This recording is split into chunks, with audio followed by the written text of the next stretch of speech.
Parce que le mois de janvier est propice au fait de se poser des questions, j'ai le plaisir de t'inviter à un nouveau webinaire. Pourquoi et comment découvrir ce qui fait du sens dans sa vie et écouter sa petite voix.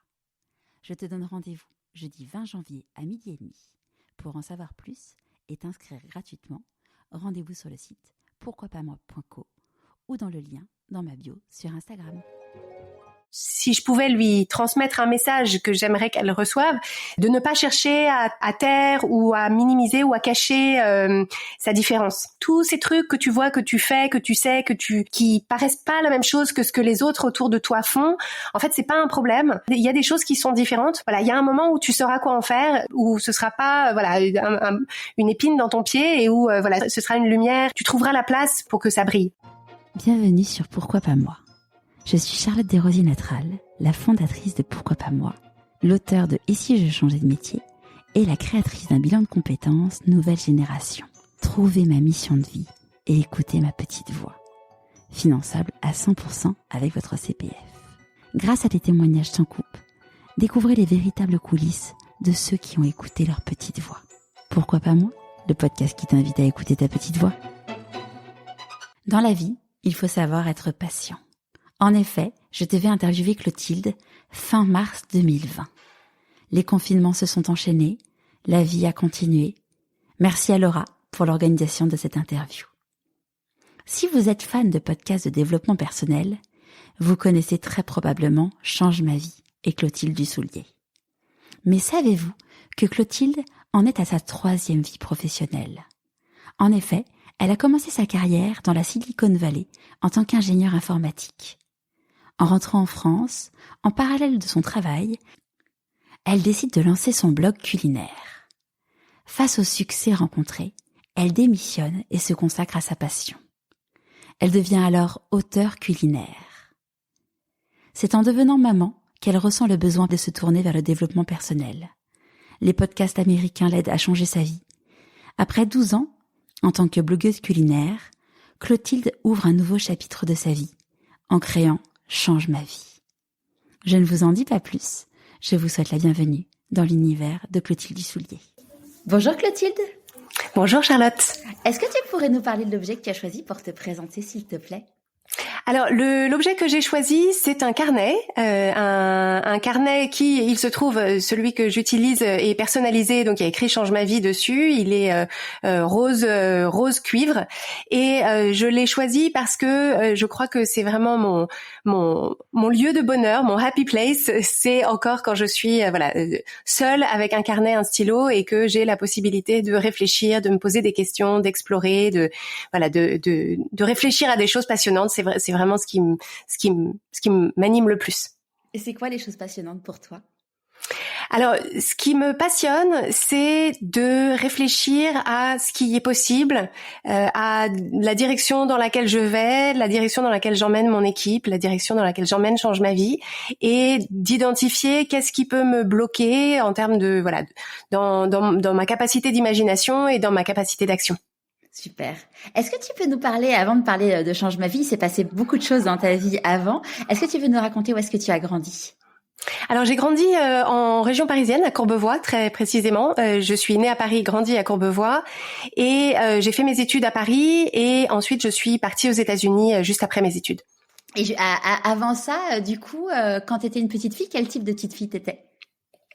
Alors j'étais une petite fille pleine de questions. Je pense que j'ai toujours beaucoup réfléchi, j'ai toujours beaucoup observé, je me suis toujours posé beaucoup de questions principalement sur les gens. En fait, ça m'intéressait beaucoup de comprendre que faisaient les gens et pourquoi est-ce qu'ils le faisaient. Je posais beaucoup de questions à mon entourage qui se prêtait au jeu avec un enthousiasme modéré. Et donc voilà, je me souviens petite étant très pleine d'interrogations sur la vie et le monde. Et quand tu disais enthousiasme modéré, comment il réagissait ? En fait, je pense que cette propension, cette curiosité que j'ai des gens, de ce qui les anime et de leur vie intérieure, je pense que c'est pas une curiosité que tout le monde partage nécessairement. Mes parents sont des gens qui sont très curieux intellectuellement, mais pas forcément sur le domaine de des questions existentielles, des émotions des gens. Et en fait, je pense que quand on n'a pas cette sensibilité-là particulière, il y a un moment où on en a marre de parler de quoi les gens peuvent être en train de parler dans la voiture d'à côté sur l'autoroute, quoi. Peut-être que on peut parler d'autre chose. Et moi non, moi ça me passionne, moi j'ai envie de parler que de ça en fait. Et donc voilà, je sentais qu'au bout d'un moment la conversation s'essoufflait et qu'il y avait plus que moi qui parlais. Et donc je me disais bon ok, il faudra que je cherche quelqu'un d'autre à qui en parler. Ils faisaient quoi ou ils font toujours quoi tes parents comme travail? Alors mes parents sont tous les deux ingénieurs. Et donc, mes parents sont tous les deux ingénieurs de formation, tous les deux étaient ingénieurs toute leur carrière. Et mon père, qui est décédé il y a quelques années maintenant, a démarré une deuxième carrière au moment de de prendre sa retraite. Et il est devenu traducteur essentiellement de romans de science-fiction, de l'anglais vers le français. Et donc, donc il a traduit une flopée de romans. Il a eu une carrière. En fait, c'est rigolo. Il a changé de carrière à peu près au moment où moi j'ai changé de carrière. Et donc on a fait pendant 15 ans une nouvelle carrière tous les deux d'ingénieurs vers autre chose. Voilà. Super. Et du coup, quand tu étais petite, c'était quoi tes rêves? Tu disais quand je serai grande, je ferai quoi? Alors moi je voulais être comédienne à partir de, je crois que j'étais en CM1 quand j'ai commencé à faire du théâtre, donc j'avais 8-9 ans et en fait je voulais vraiment être comédienne. Justement ça faisait partie de cette curiosité que j'avais de la vie des autres et où en fait cette idée d'être comédienne pour moi c'était le fait de vivre la vie de quelqu'un d'autre pendant un temps et par ailleurs j'aimais beaucoup le côté j'ai toujours fait des spectacles à mes parents dans le salon, refait des sketchs, j'aimais beaucoup cette idée de mettre en scène quelque chose, de le préparer et ensuite de le présenter au monde. Et comme mes parents étaient bons publics, j'avais une bonne expérience dans ce contexte-là. Donc c'était ça que je voulais faire. Et qu'est-ce qui a fait que du coup tu n'es pas devenue comédienne? Alors, je ne suis pas devenue comédienne. Alors, la première chose, c'est que mes parents m'ont dit bon, comédienne, très bien, mais passe ton bac d'abord. Et en fait, c'est-à-dire plus exactement, ils me disaient voilà, tu peux tout à fait envisager de faire ça, mais beaucoup d'appelés, peu d'élus, et donc assure tes arrières, t'es bonne en maths, fais des maths. Et donc donc j'ai passé mon bac. Je continuais à faire du théâtre à la fac, et en fait, donc ça restait quelque chose que je voulais faire.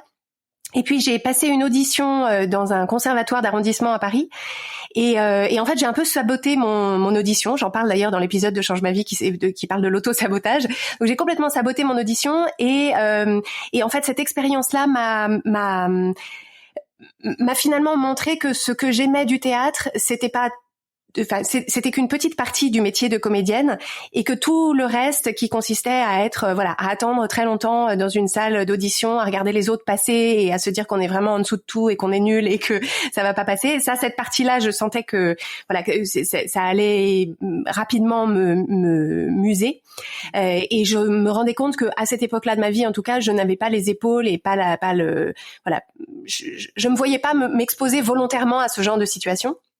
Et parallèlement, je faisais des études d'informatique de gestion à Dauphine. J'ai rencontré celui qui est devenu ensuite mon mari, qui était tombé dans la marmite de l'informatique quand il était petit. C'était le tournant d'Internet. En fait, moi, j'ai eu mon bac en 96, donc on commençait tout juste à avoir un accès par modem, tout ça. Et en fait, ça m'a passionnée. Je me suis dit, il est en train de se passer un truc, ça m'intéresse, c'est super. Maxence, il était à fond là-dedans. Et donc, je me suis embarquée dans ce wagon-là à une époque qui était effectivement très excitante. Et du coup, donc là, t'as répondu à ma question suivante, qui était de dire à partir de quand, enfin, qu'est-ce que t'as fait comme étude suite à ton bac S. T'as donc fait une école, donc t'as fait Dauphine. Et oui. Pourquoi la filière du coup informatique? Enfin, pas informatique, mais du coup déjà. En fait, à Dauphine, j'ai commencé par ça s'appelait gestion et économie appliquée, la filière. Et en fait, j'avais choisi ça. C'était une sorte de j'avais envisagé de faire une prépa HEC parce que j'aimais bien le côté. En fait, moi, j'ai toujours été lettres et sciences. J'ai toujours été très bonne en français et très bonne en maths. Et j'avais pas envie de choisir entre les deux. Et les filières économiques ou gestion, ça me paraissait une bonne façon de continuer à nourrir les deux parce que finalement, ça s'appuie sur ces deux. Les sciences sciences humaines et les sciences dures. Mais j'avais pas envie de faire une prépa parce que j'avais pas envie de travailler trop. Et Dauphine, c'était un juste milieu parce que c'était assez prestigieux, mais en même temps, voilà, ma sœur y était. Je voyais bien que c'était l'expérience de la fac que j'avais envie de vivre, voilà, avec une vie sociale sympa et tout ça. Et donc j'ai fait gestion économie appliquée. Et puis me passionnant davantage pour, en fait, le truc qui m'intéressait le plus, c'était le cours d'informatique et de programmation. Et donc j'ai eu connaissance d'une filière qui s'appelle informatique de gestion. Oui, c'était un IUP informatique de gestion et qui était aussi un truc sur sélection qui était intéressant en assez petit effectif. Et donc je me suis embarquée là-dedans et c'était comme c'était pareil, informatique et gestion, il y avait ces deux aspects-là. Et du coup, comment ils ont réagi ton entourage, enfin notamment tes parents quand t'as dit que tu voulais faire ça? Oh ce changement-là n'était pas du tout difficile à gérer pour mes parents parce que à partir du moment où je continuais à faire des études dans lesquelles je m'en sortais bien, dans un endroit qui était voilà avec un enseignement de qualité et des débouchés qui étaient évidents à la sortie, voilà, les parents ils disent mais bien sûr ma chérie, vas-y quoi. En fait, il y avait pas de voilà. Et par ailleurs ils avaient bien compris le côté voilà le théâtre et l'environnement dans lequel c'était en fait. Je pense qu'il le pensait sans me le dire trop depuis longtemps. Donc le fait que je sois arrivée moi-même à cette conclusion-là, ça a dû leur faciliter un peu la vie. Ouais. J'ai interviewé Lilou Fogli qui a fait des grandes études en finance, elle pour le coup. Et en gros, ses parents lui avaient dit la même chose en mode fais des études et puis après tu pourrais être actrice. Bon, enfin vraiment c'était son truc à elle. Donc du coup, elle est devenue actrice, mais avec un bac plus 6 en finance. Donc c'est amusant de voir en effet que en fonction de chacun, parfois il y a des choses qui se raccrochent à soi et tu dis que toi, potentiellement, le théâtre, tu l'exprimes d'une façon différente aujourd'hui, mais finalement, tu l'as également dans ta vie, quoi. C'est ça, tout à fait. Et je pense que une expérience de théâtre, ça apporte beaucoup, quel que soit le métier qu'on fait après, la capacité à capter l'attention, à avoir une bonne élocution, à faire vivre des choses qui n'existaient pas autrement. Enfin, c'est des compétences qui sont utiles partout et tout le temps. Ouais. Et donc du coup, tu pars dans la Silicon Valley avec ton chéri de l'époque et donc aujourd'hui ton mari. Là, vous faites donc c'était pour votre stage de fin d'études, si mes renseignements sont bons. C'est ça.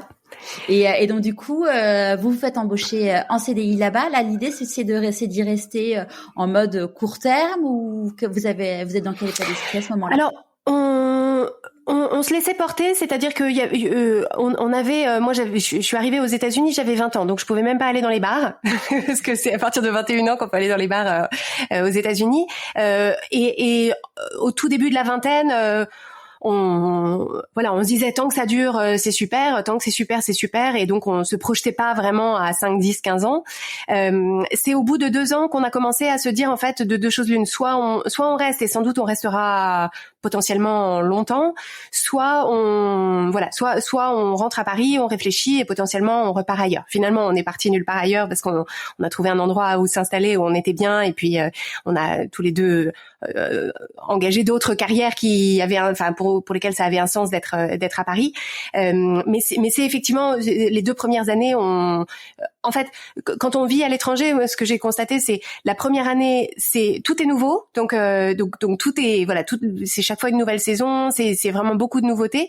La deuxième année, elle est super aussi parce qu'en fait, on revoit un petit peu les mêmes choses, les mêmes événements avec plus d'expérience, on est un peu plus installé, etc. Et puis ensuite, les années suivantes, je pense que l'expérience se transforme encore. Et nous, en fait, ce qui s'est passé et qui a précipité notre retour, c'est que il y a eu le 11 septembre et qu'à la suite du 11 septembre, alors moralement déjà ça a changé les choses en termes d'ambiance clairement et d'autre part il y a eu une sorte de tectonique économique aussi dans la Silicon Valley qui moi a conduit mon entreprise à faire une réduction, en fait grosso modo ils ont déplacé tout le département de R&D a été déplacé en Irlande parce que ça coûtait moins cher à l'époque et je ne sais pas ce qu'il en est aujourd'hui et moi j'avais pas spécialement envie d'aller vivre en Irlande et du coup en fait aux États-Unis, pour vivre aux États-Unis, le visa est très lié à l'employeur. Et ça avait été une telle galère pour avoir le premier visa que l'idée à un moment de économiquement pas très favorable de rechercher autre chose, de repartir sur les H1B et tout, on s'est dit ok, rentrons à Paris, on réfléchit et c'est ça qu'on a décidé. Et à ce moment-là, du coup, est-ce que t'en étais par rapport à la cuisine en rentrant en France ? Alors donc effectivement, ce qui s'est passé en plus aux États-Unis, c'est que j'ai commencé à beaucoup cuisiner et beaucoup cuisiner à la fois comme un loisir créatif et aussi comme une façon de me connecter ou de me reconnecter à la fois à la culture que j'avais laissée derrière moi et aussi à la culture locale parce que on mange très bien en Californie mais pas du tout de la même façon qu'à Paris à l'époque en tout cas. Et donc j'ai commencé à beaucoup cuisiner et ce que je faisais peu à Paris en étant étudiante. Et donc en rentrant à Paris, ça a été très chouette finalement de retrouver Paris, alors que parce qu'en fait les Américains adorent Paris, la cuisine parisienne, enfin le mode de vie parisien, ce qu'ils connaissent de la cuisine française, etc.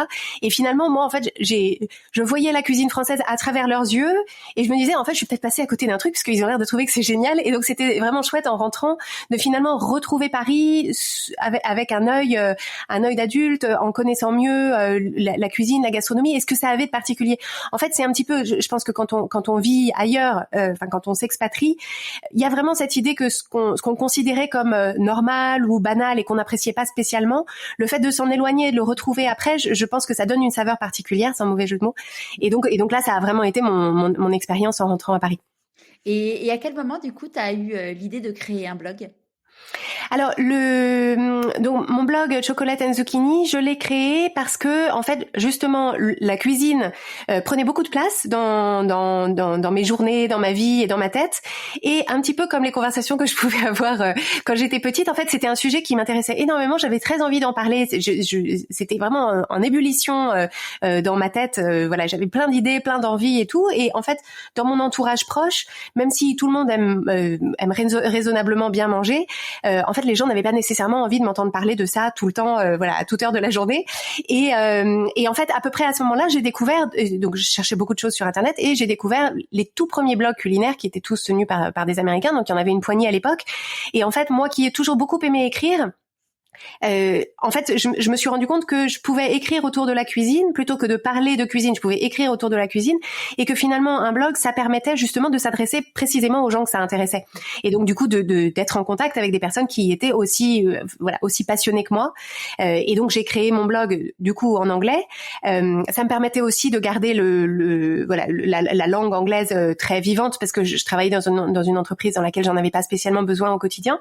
Et donc j'ai créé le blog en anglais pour parler c'était un peu comme si on était mon lecteur ou ma lectrice était assis sur un tabouret dans ma cuisine et qu'on discutait ensemble de ce qui avait marché, ce qui avait pas marché, pourquoi c'était intéressant, comment ça fonctionnait, quelles recettes, quelles idées, quelles envies, etc. Et à ce moment-là, du coup, quand tu es retournée à Paris, qu'est-ce que tu faisais comme métier ? Alors, j'étais toujours ingénieure en informatique et en rentrant à Paris, j'ai été embauchée par un éditeur de logiciels, de logiciels de gestion de la relation client. Donc, j'étais. Alors, ça s'appelle Ideal, E-DEAL. Je connais très et bien. je suis toujours en contact avec eux. C'était une super entreprise, vraiment une entreprise de vraiment à taille humaine avec des personnes qui nous encadraient, qui étaient très. C'était une excellente atmosphère de travail. Moi, je m'y suis beaucoup plu. J'ai évolué. Au début, je faisais que du développement, et puis après, je suis devenue ingénieure avant-vente parce que justement, ça m'intéressait ce rôle parce que il y avait de la pédagogie à faire en fait. Ça consistait à accompagner les commerciaux pour parler du volet technique, mais d'une façon qui était pas trop technique. Et en fait, finalement, dans beaucoup des rôles que j'ai joués professionnellement, il y a toujours cette idée de passeur ou d'ambassadeur qui comprend, de parler, alors soit de démocratiser, vulgariser, soit d'expliquer une culture à une autre en fait. Et donc avec mon blog de cuisine, il y avait aussi beaucoup ça, c'est-à-dire que je pouvais être un peu l'ambassadrice d'une certaine culture américaine auprès des Français et l'ambassadrice d'une certaine culture française auprès des Américains. Et voilà, je me plais bien dans cet espace, dans ce sas entre liminaires. Et du coup, à cette époque où tu travaillais chez Ideal, quel temps ça te prenait le blog ?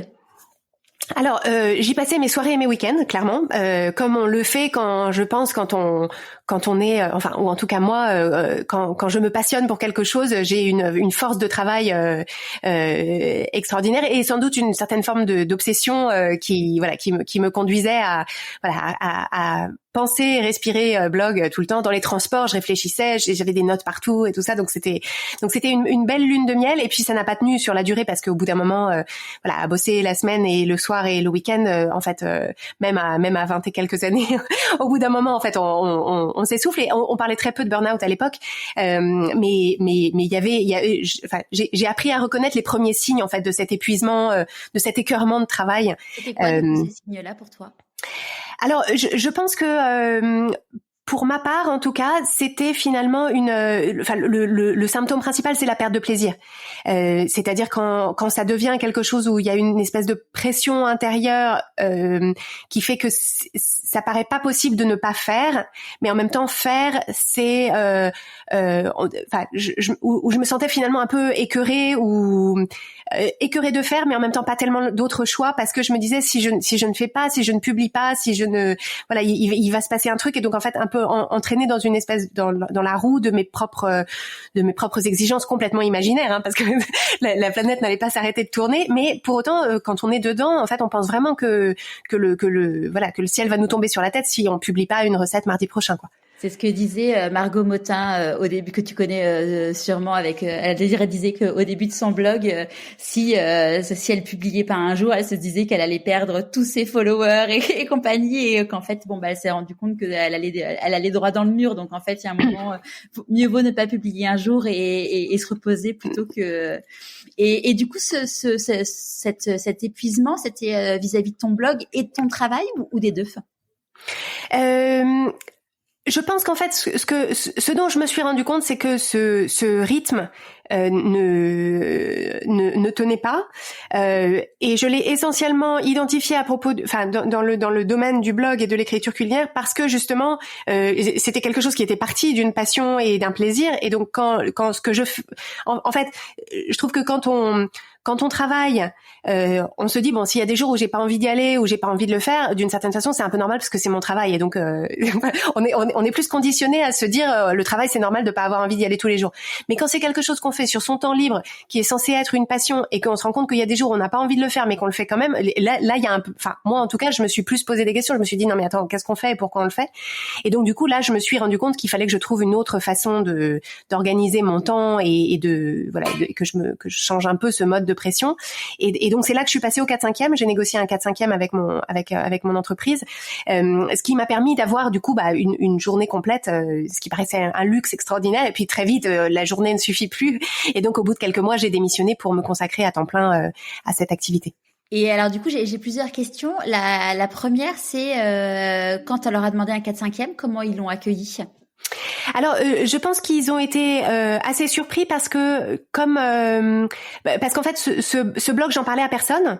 J'en parlais à personne dans mon contexte professionnel parce que je craignais d'envoyer des signaux qui pourraient donner l'impression que mon cœur était ailleurs, ou que je voulais pas donner de signes qui pourraient être interprétés comme une forme de déloyauté.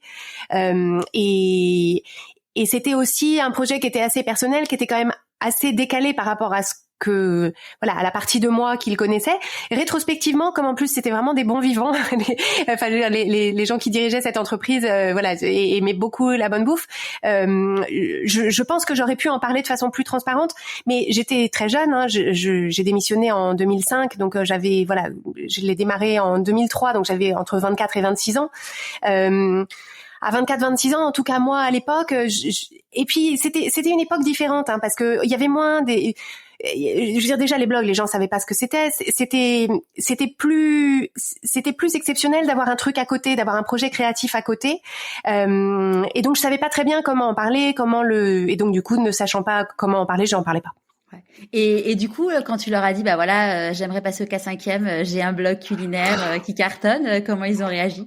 Ben, ils ont très bien réagi. Je pense que, maintenant que je suis moi-même employeur, j'imagine que ça devait pas être forcément une excellente nouvelle de perdre une ingénieure, un cinquième d'une personne de l'équipe.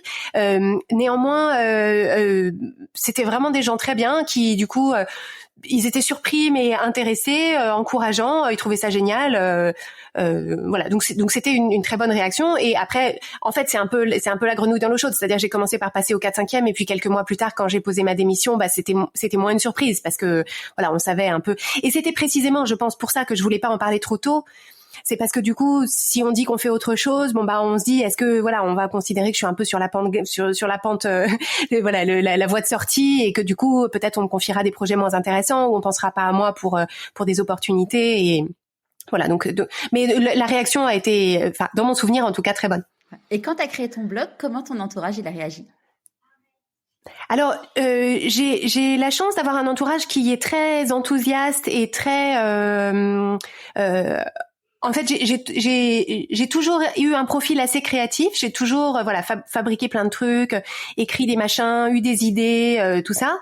Et je pense que c'est quelque chose que mes parents et ma sœur en particulier, j'ai une grande sœur, ont toujours ont toujours été assez admiratifs en fait, ou en tout cas à trouver que c'était très chouette en fait d'avoir cette petite fille ou cette jeune fille qui est là dans son coin, qui a son idée, qui fabrique son truc, qui vient voir, qui vient montrer. Et c'est abouti et elle a de la suite dans les idées. Et donc en fait, c'est vraiment ce regard-là que je voyais porter sur mon blog, d'autant plus que mes parents étant tous les deux très férus de lecture, de littérature, mon père ultra anglophile, donc du coup le fait que je démarre un site en anglais qui était plutôt bien écrit, tout ça, bah voilà, mes parents je pense étaient très fiers, et ma sœur, elle me disait c'est super ce que tu fais, voilà. Mais ma sœur, ça a toujours été, voilà, j'ai la chance d'avoir une sœur avec qui on n'a pas du tout de rivalité, et je pense que c'est ma supportrice numéro 1, quoi que je fasse. Génial.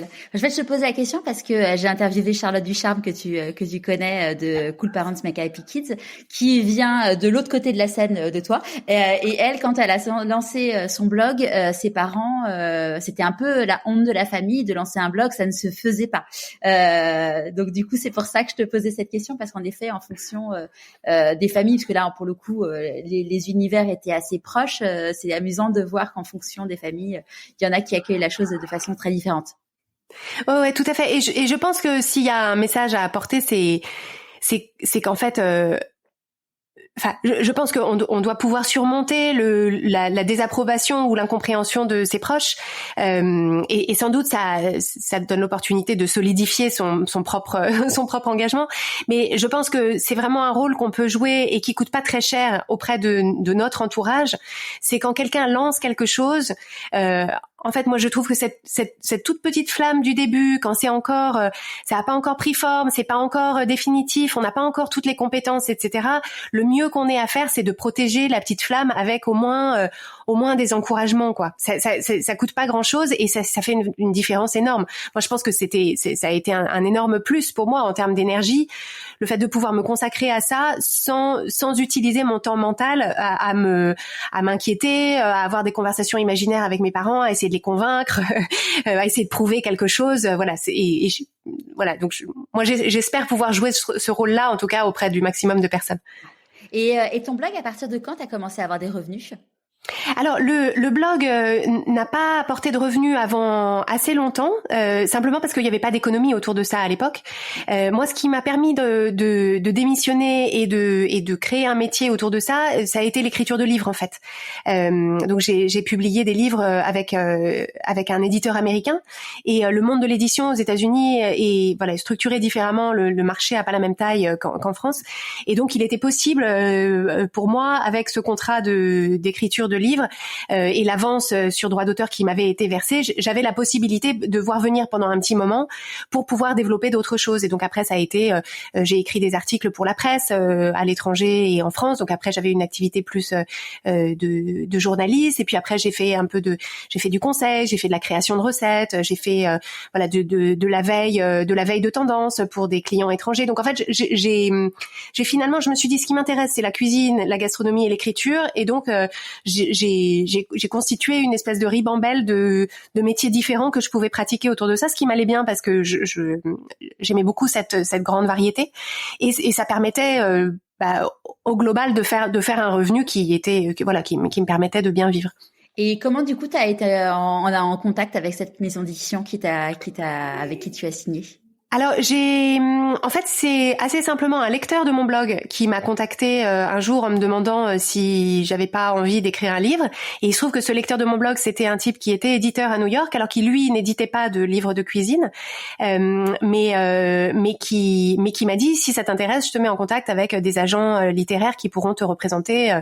Voilà, donc il m'en a présenté 2 et il y en a une qui est devenue mon agent parce que encore une fois c'est comme ça que ça fonctionne aux États-Unis, et donc j'ai créé, j'ai travaillé sur ce qui s'appelle une proposition de livre, qui est un espèce de dossier marketing du livre qu'on veut écrire, pardon. Et c'est cette proposition-là qu'on a vendue à un éditeur. En l'occurrence, c'était une des maisons d'édition de Penguin Random House, qui est un des géants de l'édition américaine.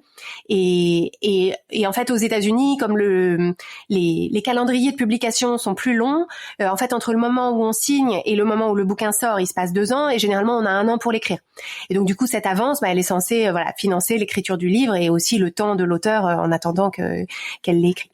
Oui, c'est pas comme en France où en gros tu signes, on te contacte fin août. Moi, on m'a contacté fin août, on a signé mi-septembre, début octobre, et puis fallait que le papier soit rendu en décembre pour une sortie en avril, quoi. Allez, voilà, c'est ça.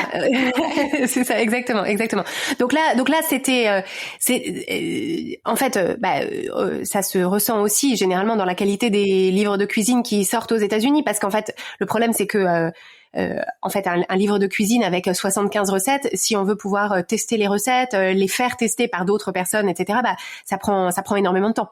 Et donc voilà, du coup, si on peut s'y consacrer à quasi temps plein, ça fait aussi un livre dont on a pu plus peaufiner les recettes que s'il faut faire en 3 semaines, quoi. Ouais.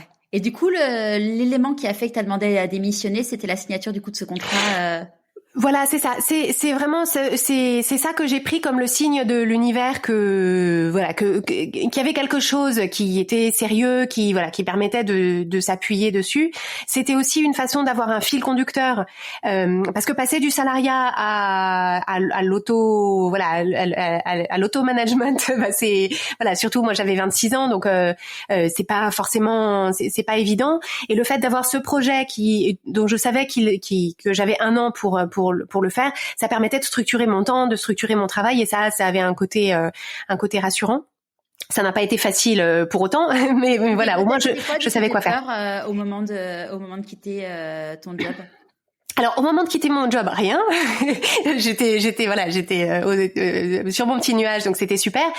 C'est en fait une fois que j'étais dans les tranchées de l'écriture du livre, écrire un livre c'est pas facile. Écrire un livre en étant seul chez soi, c'est pas facile non plus. Et en fait, je pense que on sous-estime parfois à quel point entre les études et le monde de l'entreprise, en fait, on repose beaucoup sur un espèce de système de validation permanent où il y a sans arrêt quelqu'un pour dire si c'est bien ou si c'est pas bien, si c'est valable ou si c'est pas valable, pour attribuer des notes, encourager et tout ça. Et en fait, cette espèce de structure de validation, quand on est à son compte, d'un coup, elle est plus là. Et en fait, on se sent très seul, tout seul, à s'entendre en écho, Et en fait, il faut du temps, je trouve, pour reconstruire des repères, pour se dire, surtout quand c'est un métier qu'on n'a pas exercé par le passé, parce que j'avais jamais écrit un livre de ma vie, pour se dire, ok, à quoi est-ce que j'évalue que c'est bien, en fait? À quoi est-ce que j'évalue que c'est à la hauteur, ou que c'est nul, ou que ça va plaire, ou que ça va pas plaire? Et ça, Bah en fait c'est un peu c'est un peu la mue du homard quoi. Entre les deux, voilà, on se sent très vulnérable. Et donc et encore une fois au milieu de la vingtaine, je pense que voilà, peut-être quelqu'un qui passe à son compte à 45 ans. Peut-être que en termes de maturité émotionnelle ou pas, je ne sais pas. Mais voilà, moi j'ai trouvé que c'était assez difficile. J'ai recommencé à fumer pour l'occasion tellement tellement j'étais stressée. Ça n'a heureusement pas trop duré, mais voilà, je me souviens, je me sentais très seule. J'ai énormément pleuré cette année-là. Parce que en fait j'étais tétanisée à l'idée de rendre ce manuscrit et qu'on me le renvoie à la figure me disant mais enfin mademoiselle qu'est-ce que c'est que ce truc, ou pire que ce soit publié et que ce soit un flop retentissant, que les gens me disent mais enfin voilà, que les gens changent d'avis sur moi, se détournent de moi, que ce soit la honte publique, voilà, ce qui par chance n'a pas été le cas, mais avant de savoir c'est assez terrifiant en fait. Et alors, la sortie de ce premier livre, ça s'est passé comment ? C'était vraiment une expérience extraordinaire parce que en plus c'était une époque où le monde de l'édition américain était encore assez florissant et où la promotion on faisait venir l'auteur, on faisait voyager l'auteur à travers les États-Unis pour faire de la télé locale, pour faire de la télé nationale, pour faire des interviews dans les grands quotidiens de tous les États américains et tout. Et donc en fait j'ai fait une tournée de promotion de mes deux premiers livres c'était extraordinaire parce que à ce stade-là, donc mon premier livre il est sorti en 2007, donc j'avais à peu près 4 ans de vie du blog derrière moi et j'avais une vraie communauté de personnes qui lisaient très fidèlement mon blog, donc des Américains pour qui j'étais un peu j'étais leur amie française quoi dans leur tête, et donc du coup partout où j'allais on faisait des signatures dans des librairies, je passais à la télé, je rencontrais des gens, c'était vraiment assez extraordinaire. En plus ils lésinaient pas sur les hôtels dans lesquels je descendais. Moi j'avais jamais été dans des hôtels comme ça, on louait des maisons à la montagne avec mes parents, donc et voilà, donc il y avait des chauffeurs qui venaient me chercher, enfin c'était vraiment je me sentais dans un livre en fait. Et donc c'était très très chouette et c'est des souvenirs inoubliables. Ça se passe tout à fait différemment aujourd'hui parce que maintenant on fait des tournées virtuelles de promotion et donc plus personne ne paye le billet d'avion de la petite française. Il doit y en avoir, mais je veux dire il faut vraiment que ce soit un très gros titre. Alors que là moi j'étais pas, enfin mon livre dans leur calendrier de publication, je veux dire j'étais pas leur figure de proue. J'étais pas Oprah, mais pour autant voilà ils se donnaient les moyens et ils me donnaient les moyens de voilà, donc j'ai quelques enregistrements de moi passant sur le morning show, tout ça, donc c'est très rigolo. Et donc c'était assez extraordinaire. Le livre s'est bien vendu, suffisamment bien vendu pour que mon éditeur re-signe pour un deuxième, puis un troisième, puis un quatrième, puis au total j'en ai écrit 5. Donc voilà, donc j'ai eu une carrière de quelques années en tant qu'auteur qui s'est vraiment bien passée, et en plus avec le fait d'en écrire plusieurs et de mûrir en tant que professionnel et de développer des compétences, ça fait qu'on le fait avec de plus en plus de confiance en fait. C'est ça qui se construit dans le temps. Voilà, j'ai beaucoup moins pleuré. J'ai pas pleuré du tout sur le dernier qui était vraiment mon dernier qui s'appelle Tasting Paris, qui est un livre de recettes qui reflète ce qu'on mange vraiment à Paris aujourd'hui. On mange pas de la soupe à l'oignon au quotidien en France. Voilà, exactement. Donc il y a quand même une recette de soupe à l'oignon, mais voilà, c'est plus pour le clin d'œil, c'est la toute dernière. Mais voilà, avec beaucoup plus une cuisine beaucoup plus cosmopolite et qui parle beaucoup plus. En fait, moi, j'ai dans mon travail et d'écriture, en fait, j'ai toujours été très agacée par tous les clichés. En fait, je ne voulais surtout pas m'infiltrer dans un espèce de filon de vendre de la carte postale jaunie aux Américains. En fait, moi mon positionnement, c'était plutôt de leur dire en fait tous ces trucs là, c'est très joli, c'est très romantique et tout ça, mais c'est complètement anachronique. Et donc j'avais envie de parler de la vie à Paris, de la cuisine à Paris, de la cuisine française d'une façon plus générale et du mode de vie français d'une façon qui était beaucoup plus contemporaine. Donc en montrant les choses qui font envie évidemment, parce qu'on va pas parler des crottes de chien dans la rue à Paris, mais voilà, qui fasse envie, mais qui soit un truc vrai, parce qu'en fait ça me gonflait de servir du Amélie Poulain à toutes les sauces quoi. Et à partir de quand tu as commencé à écrire ton blog en français ? Alors, je l'ai écrit j'ai démarré l'écriture en français quand j'ai signé avec un éditeur français pour publié l'édition française de mon premier livre, et où du coup je me suis dit en fait ce livre-là il se vendra que si il y a des gens qui me connaissent. Donc j'avais déjà un lectorat francophone qui me lisait en anglais, mais qui disait pourquoi t'écris en anglais, pourquoi t'écris en anglais, pourquoi t'écris en anglais. Donc j'ai démarré la version française en me disant ça va pas être 2 fois plus de boulot, et en fait si, c'est 2 fois plus de boulot, mais c'était absolument passionnant. Déjà ça m'a énormément fait progresser, et en français et en anglais, parce qu'en fait l'exercice mental d'écrire, de se traduire soi-même, et de parfois écrire d'abord en anglais, parfois écrire d'abord en français, de trouver, d'ajuster en fait, parce qu'on parle pas de la même chose, enfin on parle pas de la même chose de la même façon à des Américains et à des Français, donc cet angle culturel en fonction de ce qu'on sait, que les gens savent, qui nous lisent et tout, c'est la traduction quoi. Voilà, c'est ça. Intellectuellement, je trouvais ça passionnant. Il faut aussi trouver des blagues différentes, parce qu'il y a des blagues qui marchent en anglais et qui marchent pas en français. Enfin, c'était vraiment passionnant. Mais c'était évidemment beaucoup de boulot. Ouais. Et du coup, pendant combien de temps t'as fait les doubles langues? Eh bien, écoute, jusqu'à la fin. Donc moi, le blog, je l'ai alimenté jusqu'en 2018, jusqu'en septembre 2018, et en français, je pense que je l'ai lancé en 2006.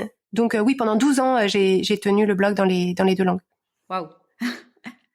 Sacré rythme. Voilà. Alors du coup, aujourd'hui, donc tu n'es plus food writer, tu as complètement encore changé de vie. Comment ça s'est passé, les prémices de ce nouveau changement de vie?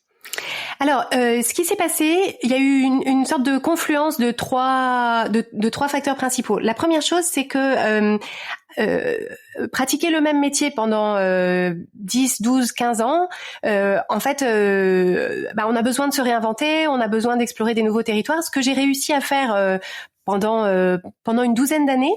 Et puis en fait, ce qui s'est passé au bout d'une 12aine d'années, c'est que moi, je continuais à aimer ce que je faisais. Je sentais quand même que je commençais à arriver un petit peu à la fin de ce que j'avais envie de raconter autour de la cuisine. C'est-à-dire, ça m'arrivait de temps en temps de me dire, attends, mais ce truc-là, je pense que est-ce que j'ai pas déjà raconté ce truc? Et il y a un truc que j'ai en horreur, c'est les gens qui racontent tout le temps les mêmes histoires. Et donc, moi, je ne voulais surtout pas raconter tout le temps les mêmes histoires.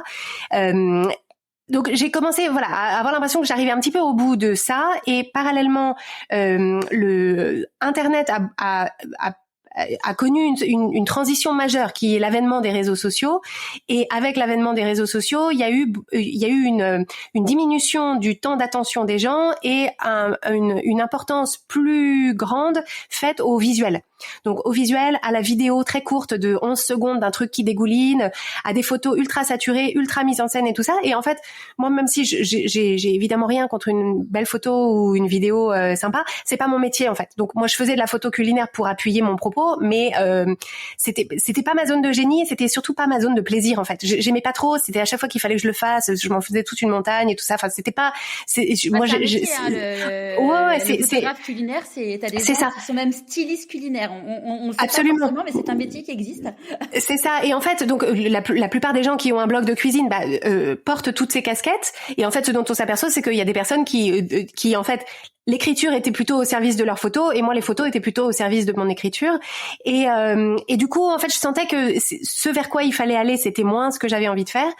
Parallèlement, j'ai eu des enfants, et émotionnellement, ça a beaucoup changé ma façon de me voir, de voir ma vie, de trouver mon équilibre.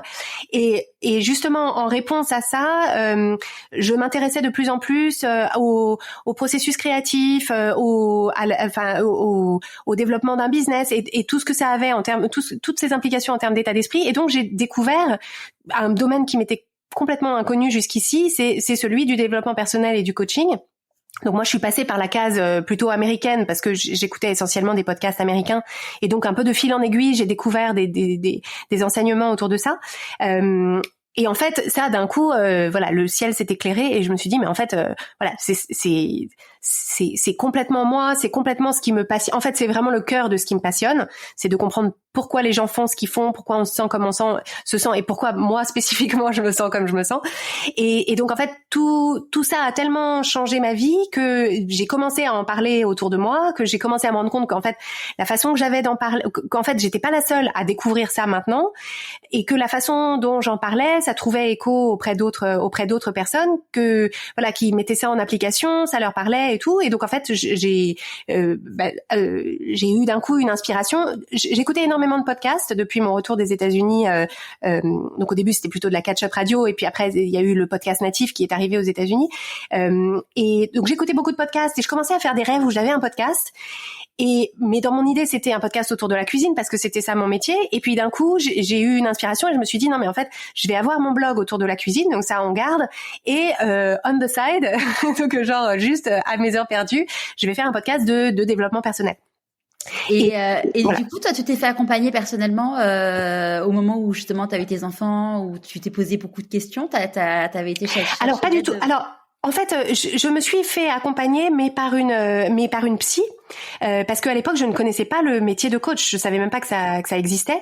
Et donc, je me suis fait accompagner par une psy, notamment, enfin, en particulier parce que j'ai eu une deuxième grossesse compliquée, qui, voilà, du coup très médicalement surveillée, à la sortie de laquelle je me suis effondrée en fait, parce que en fait, j'avais tellement il fallait tellement que je sois forte et positive pendant la grossesse parce qu'il y avait pas tellement le choix, que voilà, qu'il y a eu une espèce de trou d'air après où j'ai eu plein de symptômes pénibles, et où un jour j'allais voir une homéopathe qui m'a dit mais en fait ces symptômes pénibles, est-ce que vous devriez pas vous poser la question de voilà qu'est-ce qui se passe dans vos émotions qui éventuellement créent ces symptômes pénibles, et du coup je me suis dit ah bah oui, voilà, c'était pas la première fois que j'allais voir une psy, donc pour moi c'était pas une marche très haute à voilà, et ça m'a énormément apporté, mais ça m'a énormément apporté dans la période un peu de difficulté aiguë. Mais en fait, au bout d'un moment, la démarche s'essoufflait un peu parce que j'avais l'impression de raconter tout le temps les mêmes trucs, et où en fait, ce qui m'a manqué dans la psychothérapie que le coaching m'a apporté, ce sont des façons d'inventer la suite en fait. C'est-à-dire que la psychothérapie, mon expérience en tout cas de la psychothérapie, c'était très tourné vers le passé, ce qui expliquait pourquoi est-ce qu'on en était là où on en était. Donc ça apporte un soulagement et ça donne de la clarté. Mais je n'avais aucun outil pour faire autrement pour la suite. C'est-à-dire qu'en fait, je me voyais reproduire les mêmes trucs, et en fait, j'avais pas, voilà, c'était en autopilote, donc j'en étais consciente, mais je savais pas comment faire autrement. Et le coaching, pour moi, c'est vraiment ça que ça m'a apporté. C'est ok, d'accord, donc on a vu, ça marche pas, ça ne fonctionne pas, ça ne donne pas de bons résultats, et donc comment on fait pour changer en fait. Ouais, clairement. Et du coup, donc tu te fais accompagner, tu commences à raconter autour de toi tout ça, tu dis le podcast. Au moment où tu dis tiens, je vais lancer un podcast, comment tu te sens? T'appréhendes, t'as peur, t'as des doutes? Alors l'appréhension, elle était essentiellement en fait, moi, je savais que je voulais faire ça. Enfin, je brûlais d'envie de faire ça. Mais ce qui était compliqué pour moi, c'était de me dire, en fait, j'ai du mal à expliquer de façon rationnelle, pour quelqu'un qui ne ressent pas la flamme que moi je ressens à l'intérieur. De l'extérieur, ça peut paraître un peu parachuté, un peu bizarre, parce que encore une fois, c'était en 2017, on parlait pas de développement personnel comme on en parle aujourd'hui, et donc je me disais, est-ce que les gens vont pas, voilà, mon entourage, est-ce que mon entourage va comprendre, est-ce que les gens qui me suivent sur mon blog de cuisine vont comprendre, ou est-ce qu'ils vont se dire mais enfin qu'est-ce qui lui est arrivé, et donc en fait il y avait ce décalage entre cette certitude intérieure et l'idée de la sortir de moi pour la présenter aux autres, et un peu voilà, je me blindais un peu pour que en me disant ouais mais si tout le monde, alors les gens qui m'aiment ne m'auraient pas rayonné, mais si personne ne comprend et si on essaye de me décourager, est-ce que ma conviction sera suffisamment forte pour voilà, ou est-ce que ça va finalement un peu me gâcher mon truc, et d'autant plus que moi la façon que j'ai eu de découvrir le développement personnel et tout ça, c'était quand même quelque chose évidemment de par définition de très personnel, que j'avais une certaine pudeur à évoquer, notamment avec mon mari, voilà, parce que lui c'est pas spécialement son truc, donc en fait donc je veux dire, c'était un truc qui m'accompagnait depuis un petit moment sans que j'en parle vraiment de façon très ouverte, et donc il y avait un côté un peu voilà, d'un coup ils vont découvrir que ce truc-là me passionne alors qu'ils n'en ont jamais entendu parler avant aujourd'hui, et donc voilà, j'étais un petit peu embarrassée en fait d'en parler. Et en fait, à vrai dire, les premières personnes à qui j'en ai parlé, c'était, je faisais partie d'un petit groupe, un mastermind. Donc on était un petit groupe de 6, on se voyait tous les 15 jours pour parler de nos activités et tout ça. On travaillait dans des domaines assez différents. Et quand je leur en ai parlé, en fait, elles ont vu. Je me rappelle très bien. Elles m'ont vu en parler. Elles m'ont vu comment ça s'appelait. Et enfin, elles m'ont entendu dire comment ça s'appelait. Et en fait, elles m'ont dit, mais on le voit. Voilà, t'es d'un coup, t'es illuminé. Enfin, c'est un mot qui a une autre connotation, mais voilà. Elles ont vu, t'es lumineuse à parler de ça, ouais. Genre clairement, voilà, c'est manifestement, il faut que tu fasses ça. Voilà. Et donc après, j'en ai parlé avec un petit peu plus de trépidation à mon mari en me disant, voilà, lui qui est ultra cartésien, tout ça, enfin, est-ce qu'il va pas trouver que tout est perdu. Voilà, c'est ça. Alors, en fait, sa réaction, c'était plutôt une réaction de chef d'entreprise parce que c'est plutôt son angle de vue. Il m'a dit oui, mais en fait, lui, il soulevait la question de en fait, c'est marrant, c'est exactement cette espèce de conflit de loyauté que je ressentais quand je bossais chez un éditeur de logiciels et que je voulais faire autre chose. Il me disait attention de ne pas donner l'impression que la cuisine ça t'intéresse plus ou que tu veux plus faire ça ou tout ça, parce qu'en fait les gens aiment pas trop quand les gens qui écoutent sont un pied dehors, un pied dedans, enfin c'est un peu voilà, c'est un peu instable.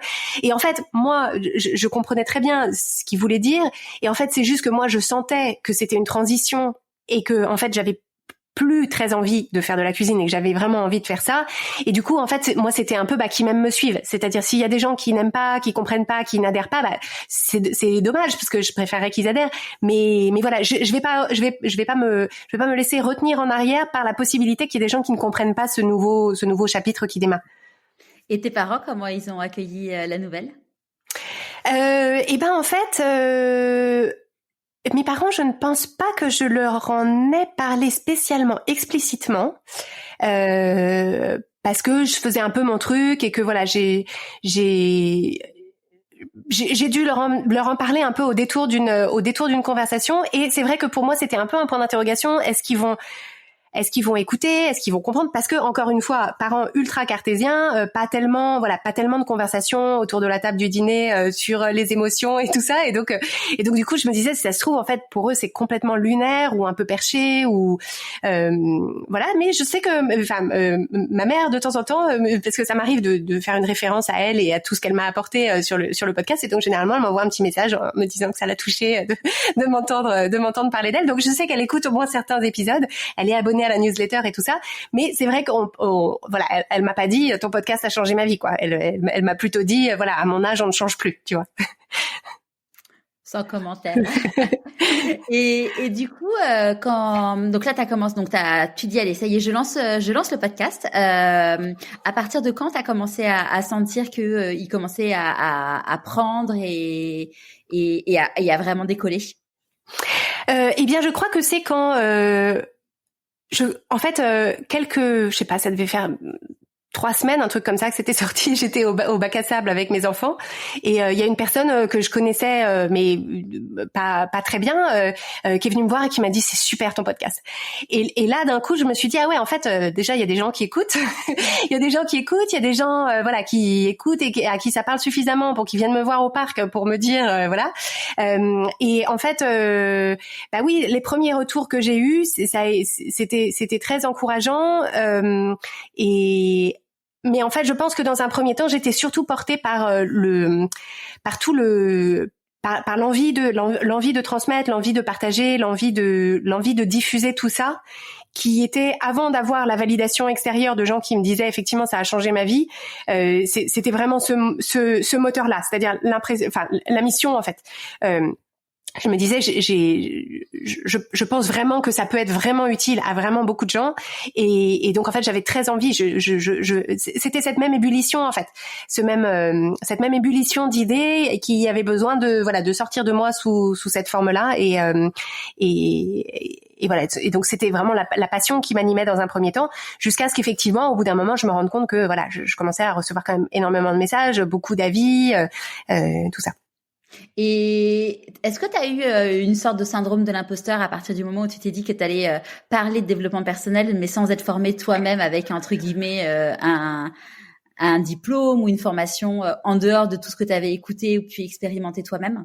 Alors, je pense que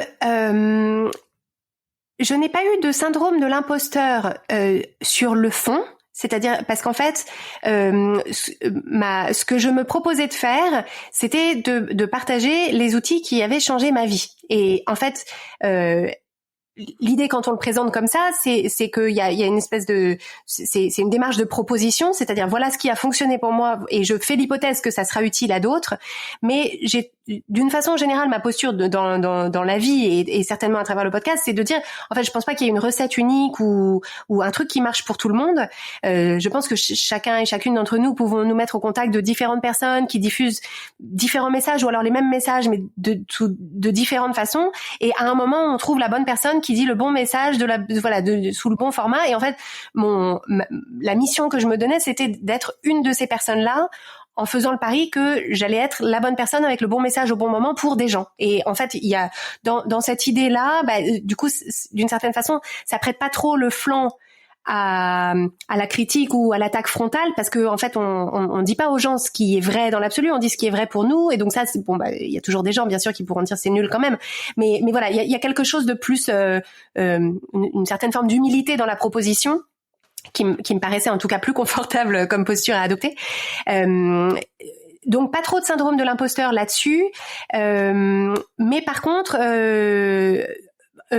pas mal de perfectionnisme autour du en fait, et encore une fois, c'est cette idée de quand on crée un projet, quand on lance quelque chose, en attendant que ce soit vraiment lancé, que la forme, pas la forme définitive, mais qu'une forme soit un petit peu solidifiée, en fait, on est hyper vulnérable au retour et en fait, les fondations sont pas encore suffisamment solides pour que chaque critique ou chaque retour constructif, avec plein de guillemets, ne fasse pas une grosse entaille dans ce qu'on est en train de construire.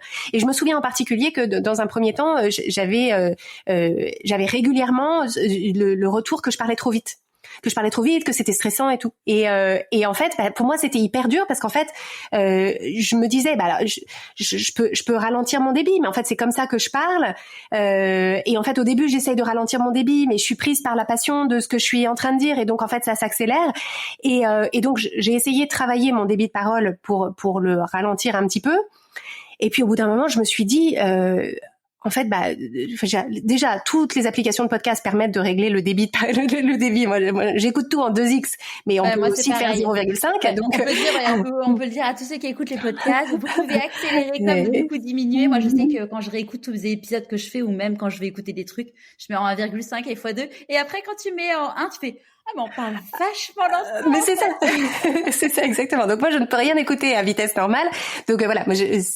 Bref. Donc les gens me faisaient ce retour-là et je le prenais hyper personnellement parce qu'en fait, la raison pour laquelle ça m'affectait beaucoup, c'est que je me disais mince, c'est quand même, je me fends à écrire un truc, j'essaie de faire preuve de pédagogie, j'essaie d'expliquer les choses bien et il passe à côté du fond. Parce qu'ils trouvent que je parle trop vite, alors qu'il y a la fonctionnalité sur leur application de podcast, et en plus les gens prennent le temps de me faire prennent du temps dans leur journée pour me faire un retour en me disant tu parles trop vite, c'est stressant. Genre mais je comprenais pas, et voilà, donc c'était un truc voilà, ça m'a suivi pendant un petit moment, et puis maintenant on me le dit moins, donc je pense que j'ai travaillé sur mon débit, et si on me le dit, bon voilà, je dis pas que j'ai la fonctionnalité. Voilà. Disons non, je prends même pas le temps de rappeler la fond, qu'est-ce que tu veux, si en 2022 voilà, les gens ne savent pas régler la vitesse de leur application de podcast, voilà, on le leur apprend aujourd'hui, mais enfin voilà.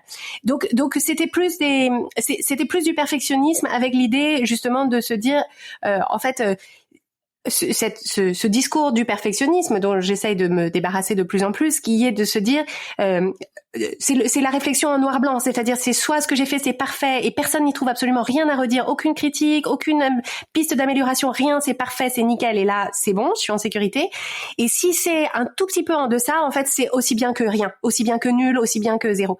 Et du coup quand on est dans ce mode de pensée, on se met vachement la pression pour faire le truc parfait, ce qui est impossible, parce que pareil, il y a eu des fois où je diminuais le débit, il y avait des gens qui disaient qu'est-ce que t'as changé le débit, mais franchement ça va trop, voilà, je m'ennuie, ça va trop, voilà. Et du coup j'étais là, on peut pas contenter tout le monde, donc voilà, je vais juste parler comme je parle et on y va.